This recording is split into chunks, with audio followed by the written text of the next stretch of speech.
ain't no punks up in here. Stop being scared. Stop being wimps. That ain't who we are. Come on now, seriously.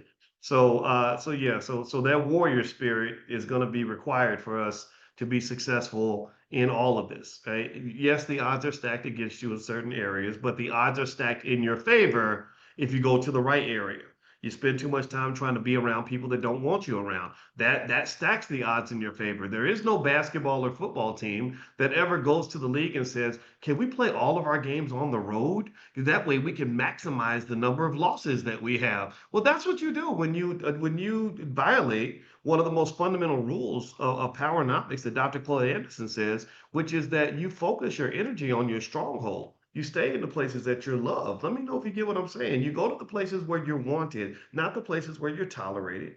You go to places where they love you because of who you are, not in spite of who you are. Do you get what I'm saying? You go to places where the wind is at your back, not in your face. You're going downhill, not uphill, where you got an engine behind your back, not where you're running like on the treadmill, like a hamster on a wheel and not getting anywhere. You don't do that. But we are trained from birth to go into spaces that are economically, politically, socially, and psychologically hostile.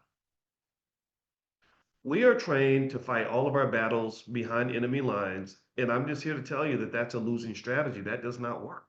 So at the end of the day, when you're talking about where Black children need to go, don't teach them to grow up and get out of the hood. You teach them to grow up and come back to the hood. You teach them to go back to put themselves first, Black first, be one. That's what that stands for.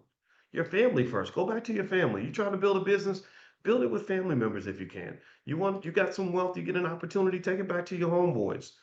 You got a chance to get ahead, go back and take care of your parents. Go connect with your cousins, go connect with your siblings, connect with your friends from that grew up with you, right? Don't suddenly, and especially with some of these athletes, I mean, some of them get it, a lot of them really get it.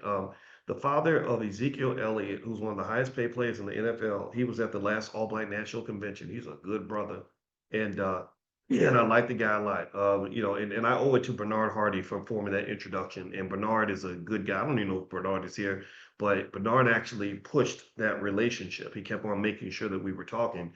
And he came to the convention and he was really clear and intentional about making sure that that NFL wealth was family wealth. He was very clear about making sure that his son was exposed to the right people, that they were doing things in the right spaces, and this is what you have to do. The same thing is true with Victory Boyd and their family, Infinity Song. They're world famous now. They're selling out. They're selling out venues all throughout Europe and around the world. And from the very beginning, he said, "No, I need all these benefits to come to the Black community. That's what I need them to do." So you have to be intentional. When you target energy, you must be intentional. If you are unconscious, if you are not conscious about where you target your energy, then your energy will be wasted. Do you understand? So you have to go places where John Trey says it right. You go to places where you're celebrated, not just tolerated. So the reason that I like being here, I'm not here talking to you because I've got nothing better to do. I'm sure there's other places I could go, right? And I taught at Syracuse. Most of my students were not Black. I'm here because this is the place where I get the most bang for my buck. This is where people get me. Y'all understand me. We have something in common. And this is something that I think people deny and they don't discuss when it comes to racism.